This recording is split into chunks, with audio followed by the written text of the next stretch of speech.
I want to go now to Bobby DiCello, an attorney for the family of Jayland Walker. And Bobby, Polo Sandoval just showed us some of the police body cam videos so that we could all see them. Obviously, you've looked at them. When you see this footage, 20 minutes of it, what do you take away from it? Well, I'm sickened, you know.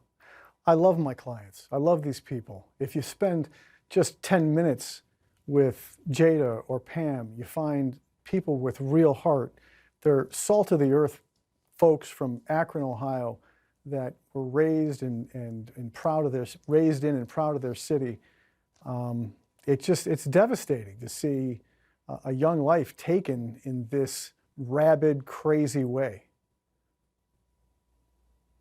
So I want to ask you about, what you're well aware of here, which is the points the police department, they're trying to highlight tonight. They say that the pursuit started because officers tried to stop Jayland for traffic and equipment violations. And then they say about 40 seconds into the pursuit, this happened. I'll play it for you. The reason for stop was traffic and equipment violation.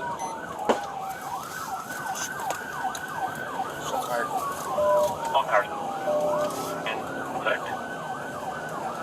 21 shots fired. That vehicle just had a shot come out of its door. So you hear the officers on the tape there say that that there was a shot coming out of the car, that's what they believed at the time, that they believed that happened, and that changes what happened here, as awful as it is. They do admit that he was unarmed when they shot him. They do admit that, but they're saying that at the time they thought a shot came out and they didn't think that. Does that change anything for you when you hear that on the tape or not? No, it doesn't change anything. Notice what that video doesn't show, and this is the most important thing. You see no weapon pointed at any officer. And let's just be reminded that over the last week, we've had officers killed in Kentucky by a man with a rifle who was holed up in his house, and he was taken peacefully. We've had no such threats to these officers, not one time. You can't find one frame of film where my client's gun is pointed at any officer ever. And having a weapon in the presence of police officers, even if, and that's a big if, but even if that's what it was, is not a crime. And by the way, the conversation really needs to stay where it belongs. When he leaves his car, he's unarmed, and the chief admitted it in his press conference on Sunday. He was unarmed, and I'm going to echo exactly what the chief said. Each one of those bullets, and there were over 90 of them, have to be accounted for and have to be shown to be meaningfully shot because each one of them was dealing with a threat. And I need to say this because folks didn't see what I saw, and I don't like saying it.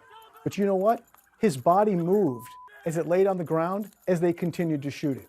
So I promise you, I will get to the bottom of this, and I promise you, we are not going to rest with their excuses.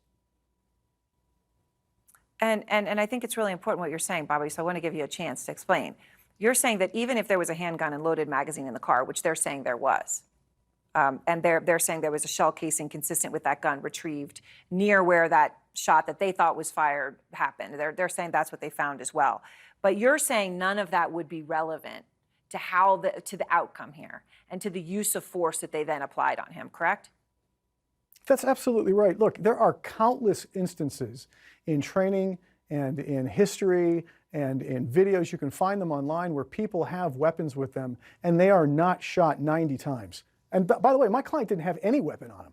So let's just remember, having a weapon in the presence of police officers does not equal a death sentence in America. And let me just say also that my comments are not meant to divide us. My comments are meant to ask, can we join together? Please, can we, for the first time, can this be the case?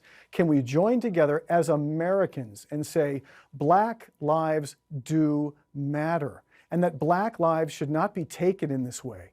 Please, can we do that? I hope this case stands for that. Bobby, thank you very much for your time. Thank you.